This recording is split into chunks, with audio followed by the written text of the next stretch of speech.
Hey everyone, so it's pretty late here, but I feel like I needed to hop on and talk about Last Epoch for a bit. Earlier today, EHG released the latest content roadmap along with a date and quite a bit of info for the next season, Shattered Omens. I'm excited for the new content, and honestly, I wanted to talk about that instead of making this video, but I felt like I needed to rant first. Last Epoch and EHG have kind of disappointed me recently. I've been championing this game for a long time, but this roadmap, along with other recent news about the game and the company behind it, it's all got me a little worried about Last Epoch's future. Before we dive in, let me be clear.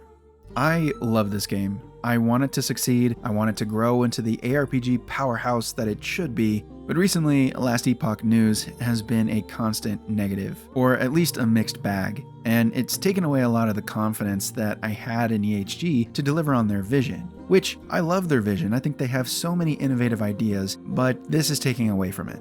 The roadmap itself is fine. It actually looks like a lot of content, but the content isn't exactly what I'm worried about. It's the news surrounding the roadmap and the date these seasons are launching. Then you add that to the Krafton acquisition and the announcement of the paid Paradox class. It's just stuff that I wanted to quickly give my opinion on and then see what you think.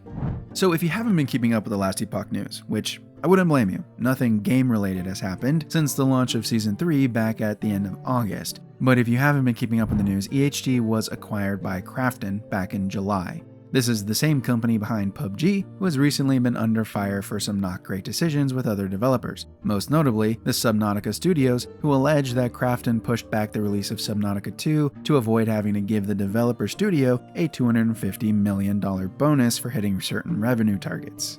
That lawsuit is still ongoing, but it's not a great look. Krafton has also recently announced that the entire company is being reorganized to prioritize AI innovation. I don't know what your position on AI is, there are a lot of opinions out there, but for me, I am a little afraid of what AI in gaming will be used for. I generally don't believe that large companies have consumer interest in mind, especially when talking about AI, and are instead just looking for cost-cutting measures or an increase to development speed. Anyway, just not a great look all around. So that publisher now owns EHG, who is in a very delicate stage of Last Epoch's lifecycle right now. Right now, Last Epoch is trying to regain steam as long dev cycles between content updates have kept the game relatively quiet compared to other ARPGs. On top of that, Judd Kobler, founder of EHG, has come out and basically said that the game needs to make more money in order to continue operations. Which leads us to the next big event, the announcement of the new Orbis expansion, and along with the expansion, a new class introduced to the game, something called a Paradox class. But of course, with the studio's need to monetize a bit more, the Paradox class will be a paid feature. This is where I start getting a little worried that EHG is going to lose too much of the goodwill they built up with their player base. Listen, I am a businessman in my day job. I understand at the end of the day, Last Epoch needs to make money in order for EHG to function as a studio. I also understand the added pressure that Krafton probably puts on them to make their investment worthwhile. But a paid class? I think the problem for me is that I would much rather pay for an expansion than a specific class. We don't know what the Paradox class is, but the description we were given so far is that it's going to be a new way to play the game, different than the other classes that currently exist. Cool, sounds great, but let's look at this in practice. Last Epoch is very much a class fantasy-based game. It's an RPG, after all. Aberoth blasters have their most powerful builds tied to a specific class and mastery identity. RPG enjoyers have their RPG elements tied to a class and a mastery. I know it sounds like I'm exaggerating, but these classes are essential to the Last Epoch experience and the way that people talk about the game. So putting one of these classes behind a paywall can split the community between those that want to pay and those that don't.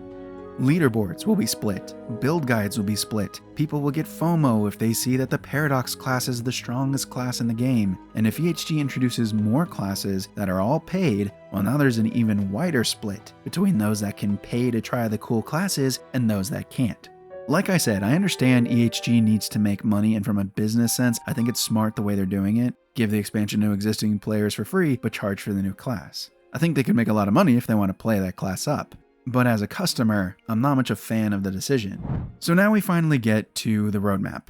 Like I said, a lot of info was dropped, and maybe I'll make another video to talk about the content in the next season, but for now I want to focus on one major detail that was given: a season launch date of March 2026.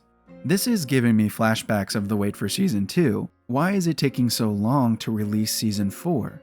Look, delays happen, and I respect devs taking their time to do things right, but this is 7 months from the launch of Season 3. Regardless of the content that's actually in the patch, I have to think that this is becoming a pattern of dangerously long dev cycles for a seasonal live service game. Maybe I'm wrong, but if there's one thing that we learned from the 9-month wait for Season 2, it's that you better make sure that the content in the season is worth it, or people will not be happy about the wait. And yes, I am a very strong supporter of Last Epoch, and I also happen to make a lot of videos on the game, so I will probably be back for Season 4. But I gotta tell you, long content droughts are dangerous for the health of the game, and I think the community feels it. People want reasons to stay invested. Some of the seasons have been amazing and completely innovative, but a few good seasons alone won't carry an ARPG forever. We need systems that feel fresh, content that expands the world, challenges that gives us new ways to build and theory craft. And if the content delivery cadence doesn't increase in frequency, then we need a damn good reason to keep playing in between seasons, or there will be long periods of time where the player count on the game is dangerously low, and it may be harder and harder to recover from that. I want to be clear though, it's not any one thing that has me worried about Last Epoch. For me, it's a death by 1,000 cuts kind of deal. I don't think the game is dead, and I don't think the game is bad by any means. I think it's in one of the best states it's ever been. But when so much of the news surrounding the game is negative, when content creators feel more inclined to give their opinions on the state of the studio behind the game rather than the game itself, that's when I start to worry. But that's it, rant over. Let me know what you think in the comments. Am I being too harsh? Not harsh enough? But most importantly, I hope you enjoyed the video. Sorry I've been pretty inconsistent with uploading this year. I have a good reason, I promise. For this video, leave a like if you liked it, subscribe for more content just like this. I hope you enjoy Last Epoch, even with all the negativity around it, and I can't wait to see what we talk about next.